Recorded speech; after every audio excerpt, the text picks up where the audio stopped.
할렐루야. 오늘 지난번에 이어서 우리 오병이요 두 번째 이렇게 마가복음 6장 41절에서 44절입니다.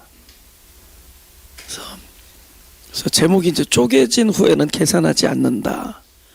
쪼개진 후에는 주님의 손 위에서 쪼개지는 거거든요. 그래서 그 위에는 계산하지 않는다.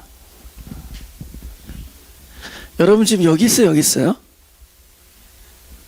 여기 있어요? 여기 있어요? 여기 갔다 여기 다시 왔죠? 또 다시 갈 거고 왔다 갔다 하는 겁니다. 그래서 계속 주님의 손이 올려지면서 그분께서 우리를 이 세계로 넘기는 거예요. 그 쪼개진 후의 세계로 우리가 이제 넘어갑니다. 그 말씀을 우리 함께 우리 본문을 같이 읽어보겠습니다. 다시 시작. 예수께서 떡 5개와 물고기 2마리를 가지사 하늘을 우러러 축사하시고 떡을 떼어 제자들에게 주어 사람들 앞에 놓게 하시고 또 물고기 2마리도 모든 사람에게 나누어 주심에 다 배불리 먹고 남은 떡 조각과 물고기를 12바구니에 차게 거두었으며 떡을 먹은 남자가 5,000명이었더라. 우리가 지난주에 이어서 그 물고기 2마리하고 떡 5개 가 주님의 손이 올려지는데 그 전에 주님이 뭐라 하냐면 너희가 먹을 것을 줘라 이렇게 얘기해요. 즉 그곳에서는 먹을 것이 있어야 돼요. 먹을 것에 포커스할 수밖에 없는 게 그것이 관심이잖아요. 모든 사람이 먹을 것을 줘라. 그 먹을 게 있어야 돼요. 그 다음에 또 뭐를 맞춰야 되느냐? 내가 가지고 있는 이 먹을 것이 그 필요를 채울 것인가, 그러니까 공급이 수요를 채울 것인가 계산을 해야 된다는 거죠. 그러니까 그곳에서는 계산이 있고 또 실제로 있어야 될 것이 있어야 되고, 그러니까 우리가 관심이 그거라는 거죠. 또 그것을 필요로 하는데 계속 그 결핍을 느끼는 것이잖아요. 그죠? 이 자원이라는 것은 영원하지 않기 때문에 계속 확보돼야 되고 그러다 보니까 염려도 하게 되고. 우리가 바로 그곳에서 의외로 많은 시간을 보내고 있다. 그죠? 무엇이 필요한가? 또 그것을 우리가 채울 수 있는가? 거기는 그러니까 많은 그 방법, 뭐 생각, 의견, 아이디어 이런 게 동원돼야 돼요. How, 어떻게 할 것인가? 그죠? 무엇을 할 것인가? What, how 이런 것들이죠. 그래서 주님께서 그런 거예요. 너희가 먹을 것을 줘라. 근데 문제는 뭐냐면 정작 먹을 게 없다는 거예요. 빈들이잖아요. 그러니까 정작 먹을 게 있어야 되는데 먹을 게 없어요. 낭패죠. 근데 먹을 게 있어야 되는데 먹을 게 없는 자들이 주님께 인도돼요.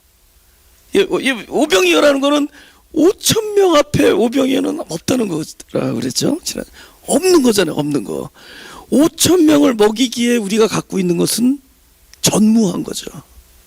그죠? 전무한 거예요. 그건 우리의 작은 정성을 나타내는 게 아니라 불가항력의 실존을 그대로 나타내는 거 없다는 거예요. 그래서 우리가 그럴 때 주님께 인도됩니다. 그죠? 내가 무엇인가를 할 수 있고 할 때는 주님께 안 가도 돼요. 내가 하면 되니까. 근데 도저히 이 상황에서 내가 할 수 있는 게 아무것도 없다. 이때 우리가 주님 앞에 있는 것을 보게 된다는 거죠. 그죠? 특히 이제 관계 문제 같은 게 제일 이제 요즘 현대 사회는 관계 문제가 제일 심각하잖아요. 또 오히려 부부 문제는 좀 머리 되는데 자녀와 부모님 관계는 되게 힘들어요. 거의 그 패를 누가 쥐고 있냐면 자녀가 쥐고 있어요. 그리고 되게 자녀가 잘못했어. 근데 그죠? 이 죄인인데 센 척해. 딱 그걸 갖고 있어요. 그래서 그리고 이 자녀는 아무래도 못 알아들어. 나중에 자기가 부모가 돼야 알아들어요. 그러니까 이럴 때 부모가 할 수 있는 게 아무것도 없어요. 근데 그게 제일 마음이 아파요. 제가 진짜 내가 도와줄 게 하나도 없어요. 예. 물론 이제 그래서 기도 외에는 방법이 없어요. 할 수 있는 게 아무것도 없어요. 예. 갑자기 자실에서 나타나는 거예요. 그 우등생이었던 내 자녀가 갑자기 너무 멀리 나갔다는 거죠. 그걸 나중에서야 발견해. 너무 멀리 갔다는 거예요. 어떻게 해야 됩니까? 나도 모르겠어요. 모르겠어요. 잘 모르겠다는 거죠. 할 수 있는 게 아무것도 없어요. 이 얘기는 해줘요. 생각보다 어렵습니다. 얘기만. 그렇게 녹록하지 않다. 내가 물에 빠진 아이를 보는데 내가 그 아이를 사랑하는데 물에 들어갈 수 없어. 내가 죽는데 내가 헤엄을 못 치는데 어떻게 들어가? 근데 거의 그런 실정이거든요. 되게 부모 자식은 거의 그런 입장이 되게 많아요. 그럼 진짜 할 수 있는 게 아무것도 없어요. 불가항력, 이 오병이어죠. 5,000명이 지금 배고픈데 우리가 갖고 있는 자원은 딱 물고기 2마리. 예. nothing이네, nothing. 할 수 있는 게 없다. 그죠? 근데 그럴 때 눈을 딱 떠보면은 주님 앞에 가 있는 거예요. 그때 주님을 보게 되는 거예요. 그때 right there, he's right there. 그곳에 계시다는 거죠. 예. 하여튼 우리는 이런 방식으로 주님께 인도되는데 주님은 우리에게 다른 거를 이렇게 명령하지 않아요. 네가 내 앞에 진짜 내 손 위에 올려지려면은 이 부분을 픽스해라 이러지 않고 그 모습 그대로 손 위에 올려놓는다는 거죠. 결국은 우리가 가지고 있는 것이 올라간 게 아니라 우리가 올라가 있는 거죠. 주님의 손 위에 내가 올려져 있는 거죠. 한 연약한 한 마음이 가난한 한 사람이 그냥 주님의 손 위에 올려진. 예. 주님은 그러면 불쌍하잖아요. 그러면 이렇게 힘들지 하면서 등어리를 두들겨 준다든가 이렇게 우리가 강아지 이렇게 쓰다듬듯이 이렇게 우리를 위로하는 게 아니라 그렇게 올려져 있는 우리를 그때 또 쪼갠다는 거예요. 쪼개요. 떼어내고 쪼개고. 근데 나중에 보니까 그렇게 되어서 다루어서 오히려 산산조각이 나 있거든요. 근데 보니까는 여기서는 그것이 뭐가 돼 있느냐? 전에는 우리 demand, desire, 그죠? 이게 성취되지 아니한 우리의 욕구, 우리의 필요, 이런 것 때문에 우리가 애간장을 끓고 이랬는데 어느 그 손을 딱 거치고 나니까 여기는 이것만 있어요. 분배가 있고 나눔이 있고 먹고 배부름이 있고 또 남음이 있고 희한한 광경을 본다는 거죠. 그러니까 주님의 손을 딱 거쳐서 딱 넘어가면은 이곳에는 나눔이 있다는 거예요. 이렇게 그다음에 그래서 먹고 배부름이 있고 만족이 있고 감사가 있고 그다음에 또 남아 있는 게 있다는 거예요. 희한하다는 거죠. 그 또 더 중요한 건 또 뭐냐? 여기서는 먹을 게 되게 중요했어요. 약간은 물론 그게 없어서 고생이었지만은 근데 이곳은 정작 우리가 그렇게 애타게 그리워하고 필요로 여겼던 먹을 것을 그렇게 필요로 하지 않아요. 여기서는 뭐가 있으면 되냐면은 딱 주님만 있으면 돼요. 주님이 계시고 그 주님한테 딱 뭔가를 받아서 나누어 주고 본인도 먹고 배부르고 또 바구니에 채우는 아까 말한 너희가 먹을 것을 줘라 했는데 여기는 너희만 있으면 돼. 너희 주님과 너희만 있으면 돼. 그럼 이 너희는 어떤 너희냐? 아까의 너희와 다른 너희예요. 아까는 계산을 해야 되고 염려를 해야 되고 그렇죠?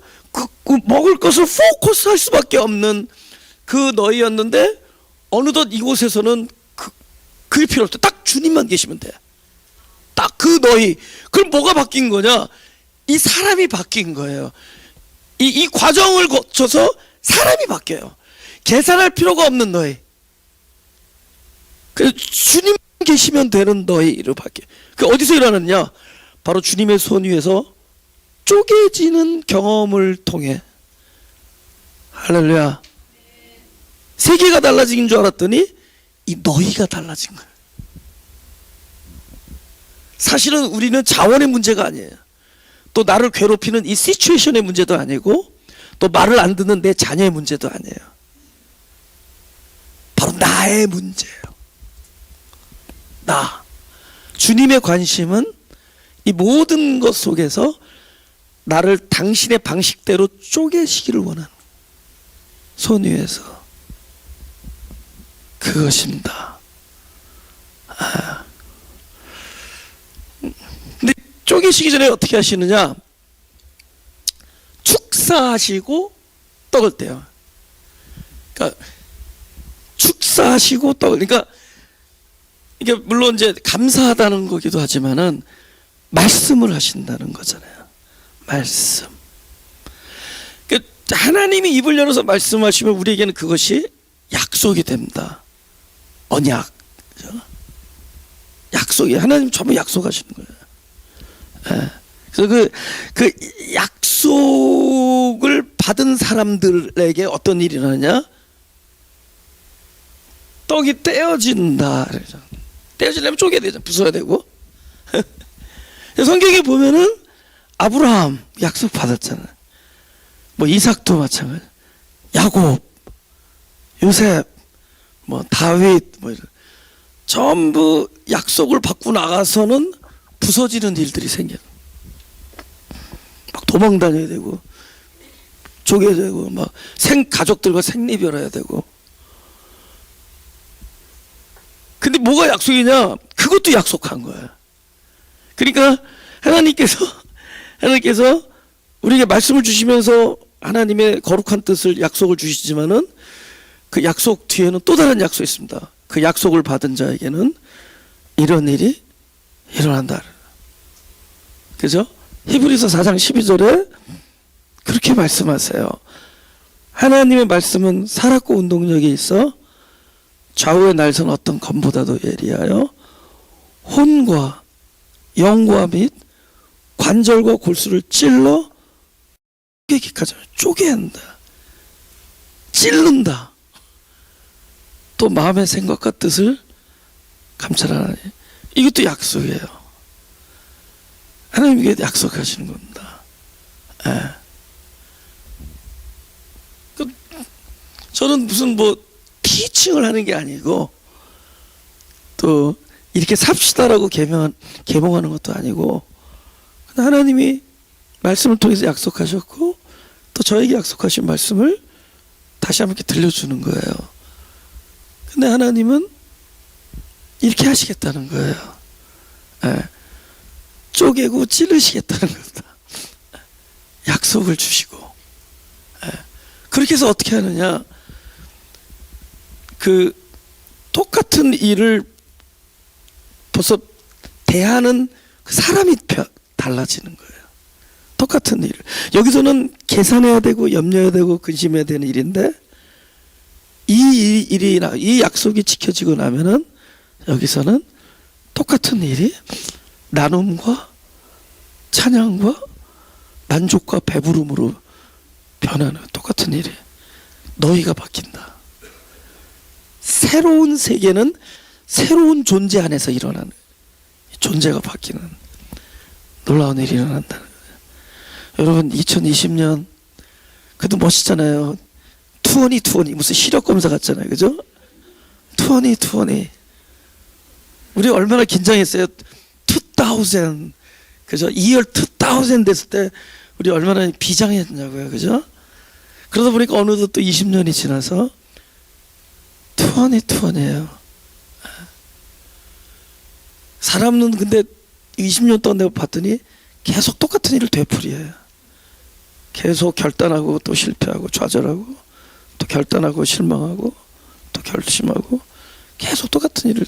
그러면서 벌써 20가 딱 that means 곧 2040가 올 것이라는 겁니다.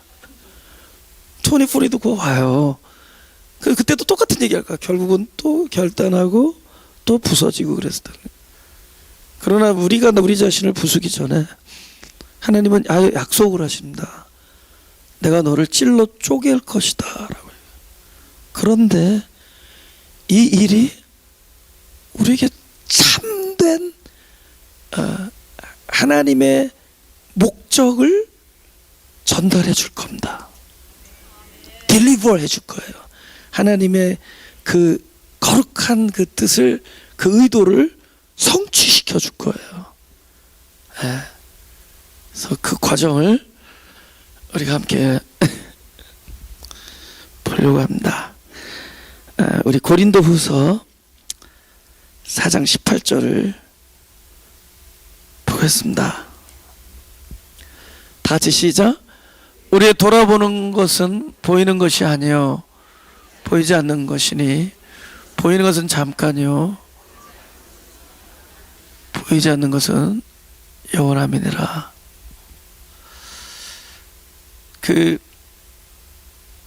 우리 눈앞에 일어나는 일들이 보이잖아요. 근데 그게 실체가 아니라고 얘기하는 겁니다. 실체는 안 보인다는 거예요. 제가 별 얘기를 많이 하는데 가까운 밤중에 별을 보면은 실제로 현재 별을 보는 게 아니라 그 거리만큼의 과거를 보는 거예요. 보통 막 이게 저 별과 이 지구와의 거리가 100광년이다. 그게 거리 유닛인데 그 디스턴스 유닛이에요. 그 100광년이다 그런 거는 거리가 어느 정도 뭐냐면은 거기서부터 여기까지 빛의 속도로 100년이 걸려야지 온다는 거예요. 그럼 내 눈에 딱 들어와서 이게 뭔가 봤다는 얘기는 지금의 별을 보는 게 아니라 100년 전의 걸 보는 거예요. 근데 그런 게 막 100만 년 이런 것도 있다고요. 100만 광년. 100만 년 전의 걸 보고 있는 거예요. 그러니까 우리가 무엇을 본다는 게 진짜가 아니라, 우리가 무엇을 어떤 일을 당하고 있다, 이게 결코 영원하거나 진리적인 게 아니라는 거예요. 변하는 거예요. 그림자다. 아까도 얘기했지만 관계 이야기 하잖아요. 다 그림자다. 딱 영원한 건 말씀이에요. 약속. 할렐루야? 그건 잘 안 보여져. 그것만 보여요. 그 약속. 그것만 안 보여요. 죄송합니다. 그것만 안 보여요. 우리가 그러니까 그 믿음을 얘기할 때 그러잖아요. 실상이다. 또 아니면 보이지 않는 거에 증거다 그러잖아요. 근데 증거 앞에 보이지 않는 것들. 우리 증거는 딱 이렇게 아브라함이 이삭을 봐야 증거잖아요. 이삭을 보면 딴 거 필요 없잖아요. 보이니까. 하나님 약속 지켜주셨고 이를 통해서 자손을 낳게. 믿음은 이삭이 사라지는 거예요. 딱 하나님의 말씀. 그거라는 거예요. 실상 이거는 하나님이 내가 너를 자손을 주겠다. 그럼 아직 이삭이 태어나지 않았어도 75세에 나타나서 그 얘기를 해서 25년 동안 아기가 안 생겼지만 말씀하셨으니까 있는 거죠. 실상, 리얼리티, 그죠? 여기 있는 거예요. 말씀으로 존재하는 거죠. 그러니까 하나님이 이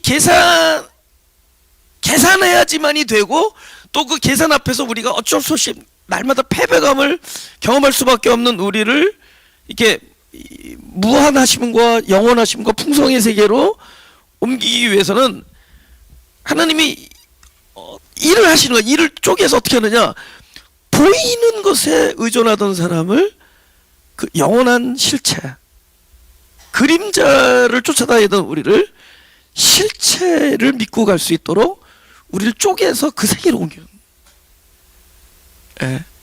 이런 일을 하는 거예요. 근데 이런 일을 하려면 어떻게 되느냐, 이쪽에서 활발한 우리의 그 부분을 둔하게 만드는 거예요. 이쪽에. 제가 교회를 내년이면 20년째인데 제가 개척했을 때 하도 어려 보여가지고 일주일에 한 번씩 중매가 들어왔거든요. 하도 어려 보여줘요 그때. 근데 그러다 보니까 벌써 20년이 지났어요.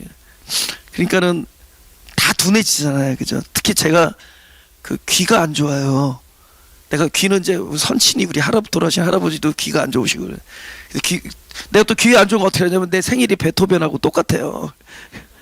그래서 내가 귀가 안 좋고 그래서 막 소리도 막 목소리도 커지고 그런데 안 들리더라고. 요새는 뭐 전화 소리도 잘 안 들리더라고. 그래서 아니 뭐 어마한 수준 아니에요. 그 어마하신 분하고 비슷해 지금. 내는 지금 누구랑 비교하냐? 아이들하고 비교하는 거야. 아이들은 잘 듣더라고. 애들은 잘 듣더라고. 먼 데서 있는 소리도 다 듣더라고. 그래서 이렇게 둔해지는 거구나. 이러면서 다 모든 게 다 둔해지는구나. 그만큼 사람이 약한 부분들이 급격하게 약해진다고 이제 내가 보면서. 근데 대신에 옛날에 어렸을 때 너무 귀가 좋아서 잘 듣던, 귀가 좋아서 오히려 안 들리던 것들이 있어요. 그런 게 들려. 그런 게 들려. 근데 이제 그게 내가 생각에는 오히려 막 내가 너무 귀가 왕성해서 잘 들리던 것이 오히려 차단되니까, 막히니까 오히려 전에 내가 감히 듣지도 못했던 것들이 들린다는 거죠. 심령의 음성 이런 거 있잖아요. 하나님 심중에서 울려 퍼지는 그 속삭임. 그죠? 그런 게 엘리야가 그 세밀한 음성, 이게 다 그런 거 아니겠어요? 안 들리던 게 들린다는 거죠. 근데 이거는 어떻게 해서 들리느냐? 이게 차단되면서 들리는 거예요. 그래서 안 보이는 거예요. 안 보이게, 안 들리게 하고. 그래서 사도 바울이 갈라디아서 쓰고 로마서 쓰는데 이건 놀란 거예요. 이게 복음이 무엇이냐를 얘기해요. 우리는 전에 율법이 나를 죽이는 거라는 거를 사람들이 몰랐어요. 지켜야 되는 거예요. 근데 바울이 그걸 깨달은 거예요. 야, 율법은 너를 죽이는 것이, 그러니까 율법으로 말미암아 율법에 대하여 죽임을 당하였나니, 그죠? 이는 하나님을 향하여 살게 하. 그거를, 그 진리를 듣고 보게 됐다는 거예요. 어떻게 그걸 보게 됐을까요? 살기등등해서, 그죠? 자기가 알고 듣고 보았던 것들에 의존해서 세웠던 결론 때문에 다메섹 쫓아갔던 그 사도 바울의 눈을 멀게 해요. 그러니까 여태까지 보던 방식으로 못 보게 하는 거야. 여태까지 우리가 뭐 건강으로 살아온 사람 있고 재능으로 살아온 사람 있고, 에? 나도 신기해. 재능 그러면서 자기를 때려. 내가 재능이 있다 이거지. 건강으로 살아온 사람 있고 재능으로 살아온 사람 있고, 하여튼 뭐 각종 자기 것을 가지고. 근데 어느 날 하나님 그걸 막는 거예요. 그러니까 아까 얘기했지만 부수는 거예요. 쪼개시는 거예요. 그게 부서지면서 결국은 나의 의도가 방향이 확 틀어지는 거예요. 이제는 보는 걸 보지 않고 보여지는 것을 보고, 듣고자 하는 것이 차단되고 들려지는 게 들려지고. 할렐루야. 사실 우리가 뭘 본다는 건 나를 보는 거잖아요. 나의 마음을 보는 거. 우리가 뭘 듣는다는 건 내 마음을 듣는 건데, 그런 것들이 이제는 하나님의 음성에 의해서 전해지는 거죠. 들려지고. 그러니까 사도 바울이 그 과정이 있었기 때문에, 그러니까 그 다메섹에서 나는 네가 핍박하는 예수다 하면서 눈을 확 멀어버리게. 이제는 어떻게 새로운 눈으로 봐야죠. 다시 떴을 때는 전에 보던 눈이 아니에요. 이제는 영으로 보고 심령으로 듣게 돼요. 그러니까 갈라디아서와 로마서를 쓸 수 있었고 그 많은 편지를 쓸 수 있었는데, 그것이 전에 알 수 없었던 거죠. 그래서 더욱더 깜깜하게 하는 거예요. 그래서 그 실로암 소경을 깜깜하게 하자. 진흙을 이어서 눈을 갖다 피면 더욱더 안 보이게. 그죠? 이제 새롭게 네가 보고자 하는 것으로부터 눈을 멀게 해서. 그러니까 하나님 우리를 쪼갠다라는 것은 이렇게 생각보다 신비한 일들이에요. 내가 무엇인가를 보고자 하는 이 디자이어, 이 휴먼 디자이어, 이게 이 뭡니까? 이 플래시 이런 거를 하나님이 어떻게 하는 거예요? 예, 이거를 막는 거예요. 얼마나 답답해. 하나님 제발 지금 무엇이 안 됩니다. 무엇이, 야 그거 내가 하는 일이다. 그것은 네가 바로 내 손 위에 올려져 있다는 뜻이다.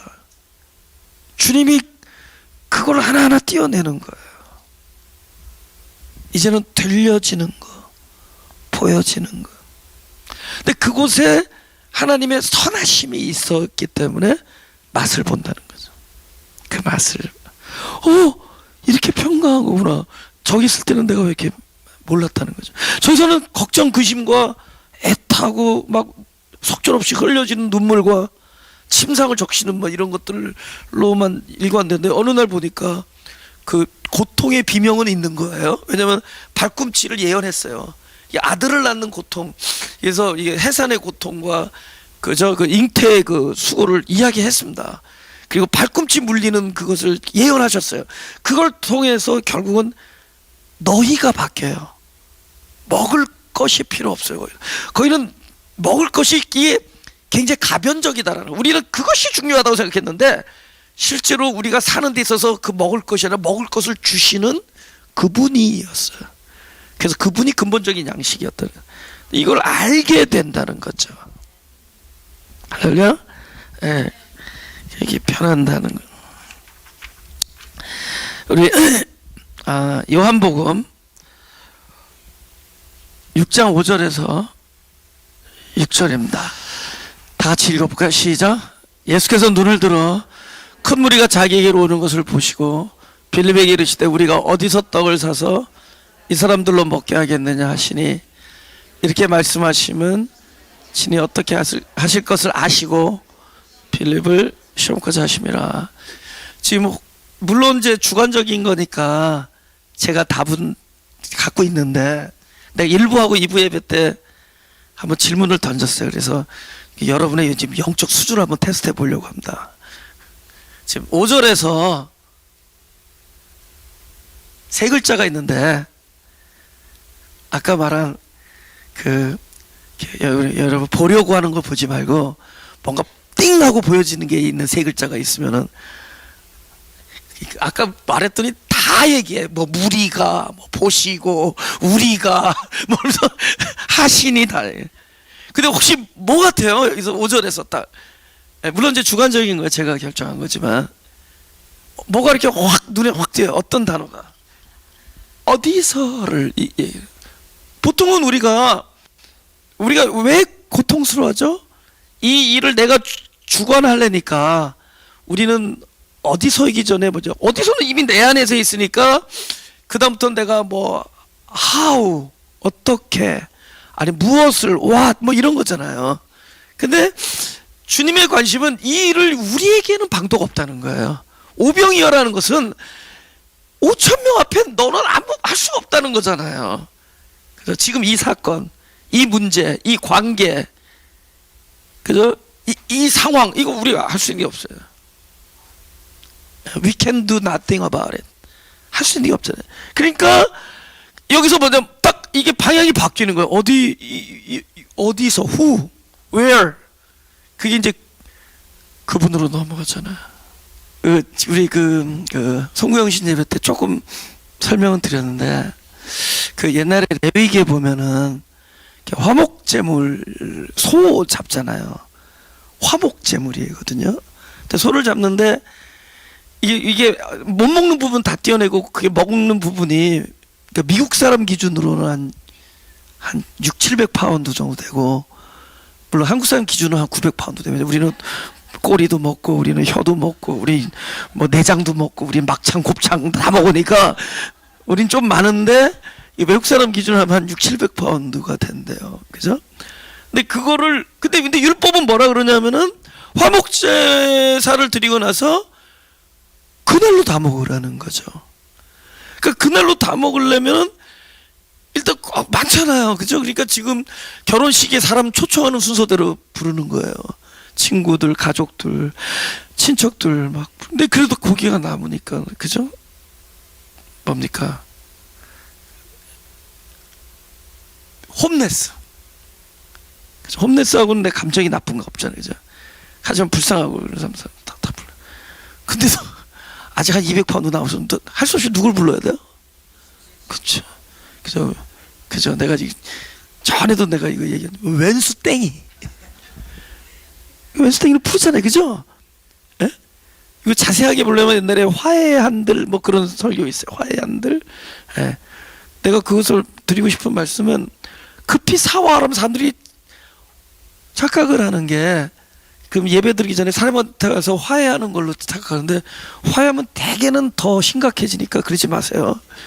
왜냐면 가서 미안해 우리 예배 드리기 전에 그러면 더 꼬여요. 저기 왜 나타났지? 그래서 오히려 예배가 더 징그러워져요. 그러니까 더 진실되려면 그렇게 하라는 게 아니에요. 거기서 급하다라는 거는 지금 그러니까 어디서야 저기로 이 모든 사건의 포커스를 어디로 지금 우리는 자꾸만 우리 안에서 해결하려는 거잖아.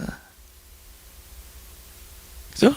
우리는 그렇게 애를 써왔잖아요, 여태까지. 우리의 모든 초미의 모든 우리의 관심사는 뭐였어요? 전부 그거였잖아요. 그죠? 이 사람과 나, 또 무슨 일, 이거였잖아요. 근데 그거를 전부 글로 돌리려는 거예요. 어디서? 지금 아까 내가 가서 우리 미안해 이래서 화해되지 않고 뭐 하다가 화해됐어요? 고기 뜯어 먹다가 그거 소금 좀 주세요. 그럼 소금 갖다 주고 뭐 물 좀 주세요. 물 갖다 주고 그죠? 이거 너무 많이 태웠는데 저는 레어를 해주세요. 저 미디움 레어를 이러다가 친해지는. 근데 이 사람을 친하게 한 게 뭐예요? 화목하게 한 거는 그죠? 이 사람들의 마음씨가 아니었어요. 고기 덩어리였어요. 근데 그 고기가 바로 화목제물이신 그리스도. 그러니까 우리가 급하게 사화하는 것은 우리의 방향을 현재 이 일에다 뒀죠. 우리는 어떻게 하면 이것이 문제가 해결될 것인가? 그래서 어떻게 해야 될 것인가? 어떻게 이 관계를 회복하고 어떻게 하면 이 상황을 풀고 이 난국 그죠? 이 문제 이 없음 결핍 이 문제를 어떻게 할 것인가? 여기에 우리가 초점을 맞췄는데 그걸 돌리려는 거예요. 어디서? 거기에서 해결해요. 그죠? Between Jesus Christ and me. 그죠? Not them, not him. 그죠? Not that. 그것도 아니에요. 주님과 나 사이에 안에서 그러니까 울고 불고 어디서 하라고요? 그곳에 가서 그분에게 구하는 거예요. 긍휼하심을 그분에게 구하고 나에게 방도가 없음을 그분에게 털어놓고 나의 하소연을 그곳에서 하고 나의 억울함과 나의 터지는 마음과 기다릴 수 없음을 그곳에서 하라는 거예요. 그곳에 해결이 있어. 그곳에 있다는 거예요. 그죠? 어디서? 우리는 우리의 모든 관심이 이거잖아요. 그것이잖아요. 이것. 그 사람과 나고 이 사건과 나고 이건데 이것이 글로 가야 돼. 글로.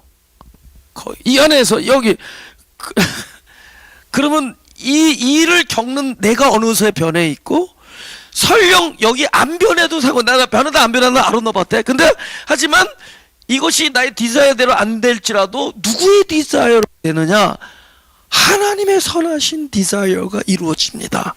그러면 어떻게 되겠어요? 우리가 기대했던 것 이상의 평강과 안식이 준비되어 있다는 거죠. Right there.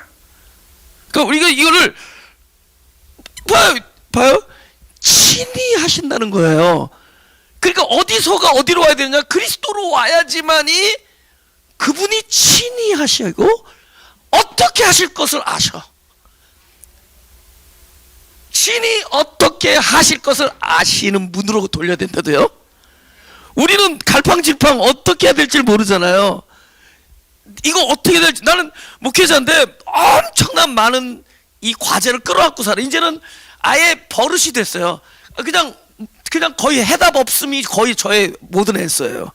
답 없음, 모르겠음, I don't know. 뭐 영어로 했다 한국말로 했다 전혀 모르겠음, 글쎄 올시다 뭐 이런 걸로 쫙 찼어요. 이런 것들이 이제 바뀌는 거야. 아니 이것들을 전부 어디서 친히 아셔. 친히 어떻게 하실 것을 아시는 하나님. 할렐루야. 친히 어떻게 하실 것을 아시는 분이.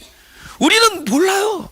우리는 솔직히 말해서 머리가 나빠서 하나님이 어떻게 하시겠다라는 것을 이렇게 방법을 쫙 가르쳐 주는데 그게 프로젝트가 뭐 어떤 거 5년 걸리니까 그냥 1년 듣다가 졸아버린다고. 우리는 뭐, 네, 오케이, 알았습니다. 그러니까 우리는 하나님께서 뭘 이렇게 설명을 해도 사실은 그거 몰라요. 우리는 모른다고 그거 다 듣기 전에 오케이, 알았습니다. 알 수가 없다고. 그게 오히려 감사하다는 거죠. 그분은 수가 깊다는 거예요. 어떻게 하실 것을 아시는 분이. 아니, 요셉의 문제를 누가 풀었겠냐고. 당대. 나중에 총리가 되고 나니까 풀어지잖아요. 당대 그걸 어떻게 해석해? 누가 해석하겠어요? 다윗, 뭐 장인한테 쫓겨다니던 다윗의 이야기들, 아들에게 쫓겨다니던 다윗의 이야기. 그 나중에 어떻게 알았겠어요? 나중에 보니까 신이 어떻게 하실 것을 아시는 분으로 돌려야 돼요. 할렐루야. 근데 그 일을 주님의 손에서 하고 계신 거예요. 마지막으로 우리 본문 뒷부분 잠깐 보죠. 본문의 뒷부분에 44절에 43절에 남은 떡 조각과 물고기를 12바구니에 차게 거두었으며 떡을 먹은 남자가 5,000명이었더라. 12바구니가 남았다는 거예요. 이게 네트거든요. 그죠? 남았다. 근데 우리는 보통 12바구니 남았다면은 거의 12바구니 안에 있는 떡만 보잖아요. 근데 이거 바구니도 한번 보자고요. 바구니도 남은 거라도요. 바구니 원래 등장하지 않았었는데 어느 날 보니까 딱 바구니가 등장돼 있는 거야. 아니, 난 생각해봐요. 난 이거 어렸을 때 알았는데 물고기도 없는데 무슨 바구니를 들고 왔겠어. 떡도 없는데. 그러니까 바구니도 지금 나중에 생긴 거라도. 빈 바구니 들고 왔겠냐고. 아무것도 없었어요. 근데 바구니가 남는데도 네트가 남았어요. 제가 뭐라 그랬죠? 우리 신앙이라는 것은 계속 아들을 낳는 겁니다. 아들. 그래서 창세기 3장 16절에 이렇게 예언을 해요. 영생은 아들을, 생명을 탄생하면서 누리는 거예요. 앞으로. 그러니까 그들은 에덴 동산에서 선악과 안 따먹으면 그걸 영생이라고 생각했는데 그게 영생이 아니에요. 영생의 그림자였어요. 죄를 안 짓고 거기서 그냥 사는 것은, 하나님이 계신 동산에서 사는 것은 그게 천국이 아니었어요. 천국의 그림자예요. 근데 실체가 되려면은 어떤 일을 해야 돼요. 그건 뭐냐? 끊임없이 말씀을 이 영혼의 밭에 뿌려서, 이 영혼의 밭이에요. 나는 흙으로 만들어졌으니까 흙과 씨가 연합해서 생명을 만들어요. 여러분, 우리가 흙에다 뿌리잖아요. 콘크리트 안 뿌리죠? 그러면 그거는 씨가 만들어낸 게 아니에요. 씨와 흙이 합쳐져서 만들어낸 거예요. 그러니까 그리스도라는 말씀의 씨앗이 뿌려지면은 나라는 이 흙으로 만들어진 영혼의 밭에 뿌려져서 새 생명을 만든다. 근데 거기에 그 소위 말하는 성령의 열매라든지 그런 아름다운 성품이 그곳에 있어요. 우리가 누구를 사랑한다든가 진심으로 인내한다든가 그런 충성과 양선과 절제, 이런 것들은 새롭게 태어난 자녀 안에 있어요. 그러니까 아들을 낳는 것이 영생이에요. 그래서 새롭게 태어나면서 그것이 영생하는 겁니다. 그러니까 여기서 창세기 3장 16절에 그 계명 앞에 쓰러진 자에게 이렇게, 네가 잉태하는 고통을 더하리니 네가 수고하고 자식을 낳을. 여기서 남편은 뭐죠? 그리스도고, 그리스도가 내 안에서 생명의 씨앗으로 들어와서 주인이 되죠. 그러면서 아들을 낳아요. 그러면 아들이, 우리 인간은 아기를 놓으면 아기와 내가 떨어지는 거잖아요. 근데 영적 이 존재는 생명의 씨앗을 받아서 그 아들이 내 안에서 탄생되는데 내가 거기로 생명의 정체성이 옮겨지는 거예요. 그래서 끊임없이 나라는 이 영혼의 밭에 생명의 씨앗이 뿌려져서 새 생명을 탄생해요. 근데 그러기 위해서는 고통을 겪어요. 해산의 수고를 한다. 잉태의 고통을 더한다. 잉태 고통을 더해서 아들을 하는데 그 아들 안에 해답이 있어요. 그 안에 인내가 있고 양선과 충성과 절제와 온유가 그 안에 있고 평강이 거기에 있어요. 그래서 그 아들을 낳으면서 영생의 자리가 옮겨져 나가는 거예요. 생명 속에서. 그러니까 결국은 이 모든 일은 뭐냐? 12바구니의 처리, 이건 아들을 낳는 거예요. 생명을 그러니까 자녀를 탄생하는, 새 생명을 탄생하는 겁니다. 이 일을 거쳐서 지금의 피로도 충족되지만 결국 네트는 뭐냐? 새 생명이 탄생된다. 할렐루야? 근데 이 새 생명이 탄생된 모습이 뭐냐? 이것이 그냥 한 번에 뭐 오늘 하루 낳고 그래. 우리는 다산하는 다산 독생자를 받아서 다산을 해요. 다생자들이 되는 거예요. 독생자의 그 씨앗을 받아서 다생자들이 되는 거예요. 근데 그 다생자 안에 내 정체성이 있는 겁니다. 그러니까 내가 오늘도 아이를 잉태하고 또 그 고통을 통해서 새 생명을 낳는데 그곳에 절제가 있으며, 오늘도 씨앗을 받아서 새 생명을 낳고 그 잉태의 고통을 통해서 새 생명을 낳는데 그곳에 온유가 있고 인내가 있고 하면서 이게 생명이 점점 이렇게 온전해져 가는 것이다. 할렐루야? 몰라도 그냥 아멘 한번 해봅시다. 오케이. 이거 끝나요. 이제 곧 끝나요. 그래서 이 새 생명이 계속 나면서 결국에는 오늘의 결론을 딱 내. 하나님께서 우리의 모든 포커스를 먹을 것에서 어디서로 바꾸고 어디서에서 너희가 변해지면서 주님의 손을 거쳐서 쪼개진 다음에 새로운 세계로 건너오는 와중에 결국 뭐가 남느냐? 우리라는 그릇이 이제는 그리스도의 생명을 말씀을 나도 잉태케 하지만은 그것을 담을 수 있는 그릇으로 만들어. 여러분, 우리 그릇이라고 딜리버 하는 거예요. 영향을 주는 거예요. 근데 이 영향을 준다라는 것이 우리가 이 그릇으로 온전해져서 담고 있을 때 영향을 주는데, 근데 누구에게 영향을 주느냐?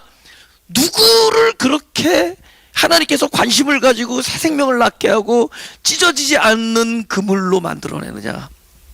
바로 이것이 오늘의 2020년 첫 설교의 결론입니다. 베드로 얘기를 할게요. 성경 안 쳐다봐야 돼요. 베드로가 주님을 만났을 때 처음에 밤새 고기를 잡는데 안 잡혀요. 근데 딱 어떤 분이 오셔가지고 야, 깊은 데 던져라. 그래서 그러니까 이 사람이 뭐라 하냐면, 내가 웬만하면 당신 말을 안 듣는데 오늘은 듣겠시다. 왜냐, 오늘은 밤새 했는데 내가 안 잡히니까 당신 훈수를 듣겠다고 해서 딱 넣었는데 잡혀. 근데 너무 많이 잡혀서도 그렇지만은 somehow 그물이 찢어져요. 그래서 그물이 찢어지는지라 이게 나와요. 근데 이 베드로가 주님과 3년의 공생애를 마치고 결국은 배반은 했지만 디베레아 바닷가에서 주님을, 부활하신 주님을 만나요. 근데 이번에도 밤새 하는데 안 잡혀요. 근데 이번에 예수님이 어디다 던지라 그러죠? 오른편에 던지라. 오른편에 던지니까 이번에도 딱 던졌는데 진짜로 건져요. 건져도 이번에는 153마리. 이 153마리를 6글자로 뭐라 하냐면 엿장수 마음대로 외워요. 이건 하나님만이 아시는 거예요. 이건 우리가 알 수 없어요. 왜 이거는 하나님이 각자에 대해서 153마리의 계획이 있으신 거예요. 근데 잡혔는데 거기 또 뭐라고 써 있느냐? 저기 써 있어요. 그물이 찢어지지 아니었다. 이 얘기를 하는 거예요. 그럼 처음 만났을 때 찢어진 그물과 나중에 찢어지지 아니한 그물을 보자는 거죠. 오케이. 제가 피아노를 치면서 찬송할 때 이렇게 고개를 이렇게 돌릴 때가 있어요. 그죠? 피아노 치면서 사람의 얼굴도 이렇게 사람들이 쳐다보면서 칠 때가 꽤 많아요. 제가 보통 이게 피아노 치는 사람은 피아노를 친다거나 자기 이렇게 찬양에 몰두되어 있을 텐데, 저는 성도들 이렇게 바라볼 때가 돼요. 그게 내가 버릇이 언제 생겼느냐? 제가 신학교 다닐 때 기도원에서 피아노 반주를 했었어요. 그때 피아노 반주를 하는데 그 기도원에 사람들이 얼마나 많은 문제들을 가지고 다른 기도 제목들 가지고 올라오잖아요. 근데 딱 어느 날 이렇게 피아노 치면서 딱 어떤 분을 봤는데, 그분을 딱 보는 순간에 제 생각에는 하나님이 나를 이렇게 보지 않나 그런 생각이 드는 거예요. 그분이 그렇게 별로 성격이 원만하신 분은 아니에요.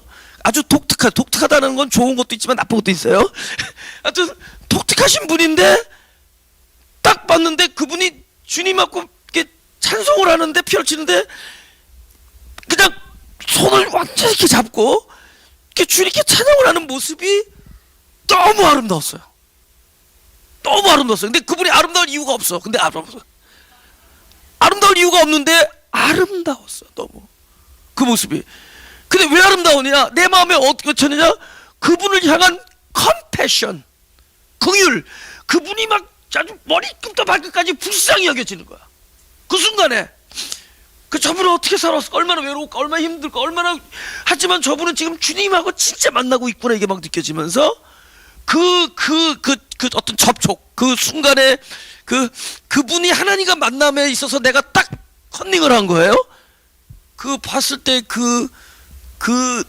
어떤 그 마음, 그게 하나님이 나를 평소 때 바라보는 그 마음이 거라고 생각해요. 근데 그 마음을 제가 목회를 하고 나서 찬양 집회도 많이 했지만 하면서 많이 보게 되는 거예요. 성도들의 모습, 그걸 봐요. 그러면서 내가 그 사랑을 이렇게 경험하는 거예요. 그 아가페, 하나님의 사랑.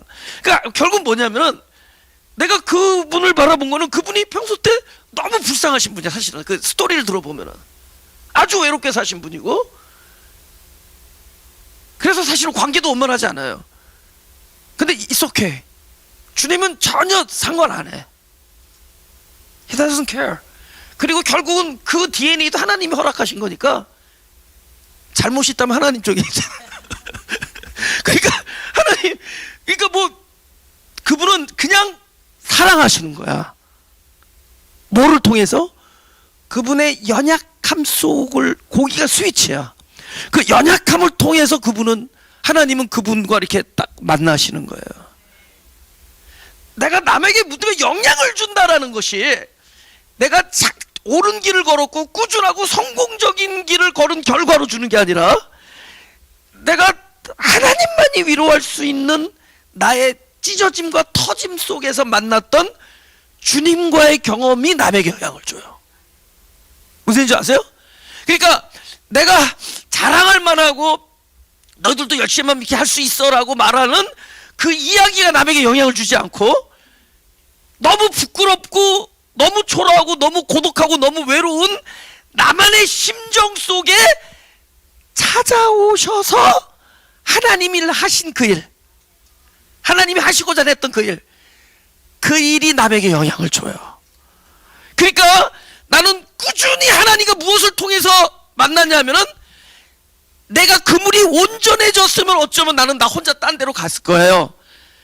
내가 그물에 분명히 빵꾸난 데가 있었고, 또 이건 얘다, 이거 한번 가져라 하면서 고기 좀 몇 마리 줬더니 찢어지는 연약함. 이 연약함, 끊임없이 온전해지지 못해서 부서지고 찢어지고 하는 이 연약함이 오히려 하나님과 나의 통로가 됐고 브릿지가 된 거야. 주님은 그렇게 우리를 손 위에 올려놓는 거예요. 그 부분을, 찢어진 부분을 통해서 올려놓고 찢어지지 아니하는 그릇으로 우리를 만들어요. 그리고 다시 또 손에 올려 있어. 또 다시 손이 올려져 있어. 또 다시 찢어지지 아니하고 부서지지 아니하는. 그분은 그렇게 올해 한 해도, 비록 우리가 영어로 얘기할게요. We never gonna get ready. 우리 뭐 주님 앞에 준비해서 이거 걱정하지 마세요. 그죠? 사실 아까 처음으로 오신 분인데, 2부 예배 때 어떤 아저씨가 우리 교회 처음 오셨는데, 당신의 목표는 담배를 끊는 것이래요. 그래서 왜 끊으시는데요? 그러죠. 그러면 교회에서 담배 피워도 교회 나와도 돼요? 괜찮아요. 단지 이것이 치명적으로 건강에 문제가 되면은 그건 절제하고 끊으면 좋지만, 그렇지 않으면 그걸 끊겠다고 하는 그 스트레스가 병을 더 줍니다. 남자들 좋아하겠네, 이 얘기들. 그거 왜 끊으시냐고. 그거하고는 상관없다고 내가 그렇게 말씀은 드렸어요. 근데 그리고 나서 딱 진단해 보니까 끊으셔야겠더라고. 그래서 아무튼 간에 그래서 술도 담배도 술 취해서 와도 됩니다. 괜찮아, 진짜. 그게 문제가 아니라 we never gonna get ready. ready 시켜주시는 분은 그분이란 말이야. 우리는 what I am이에요. 지금 how I am. 지금의 내가 되게 하나님 눈에는 소중하다. 그래서 우리 지금 이 모습을 하나님은 올해도 그대로 올려놓고, 그러면 이 모습 불쌍해서 또 내버려 둘 거지, 그렇잖아요. 반창고도 준비 안 해요. 그러면 오히려 쪼갤 겁니다. 참 희한하시죠? 이 불쌍한 거를 데려다가 올려다 놓고 또 쪼갤 거예요. 쪼개고 또 부실 겁니다. 그렇지만 이것은 아름다운 곳을 향해서 가는 길이에요. 그것은 계산이 필요 없는 곳,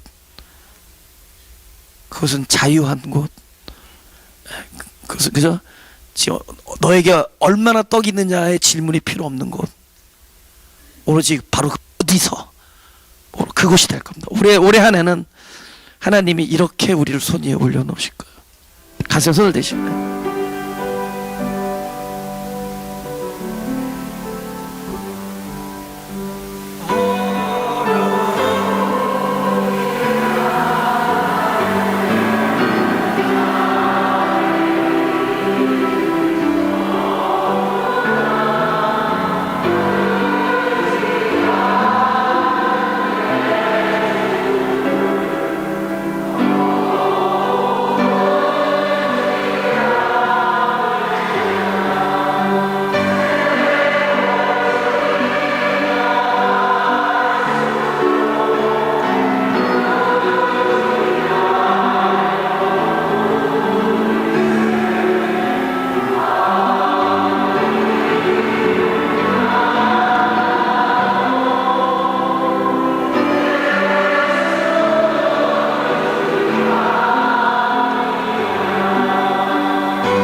기도하겠습니다.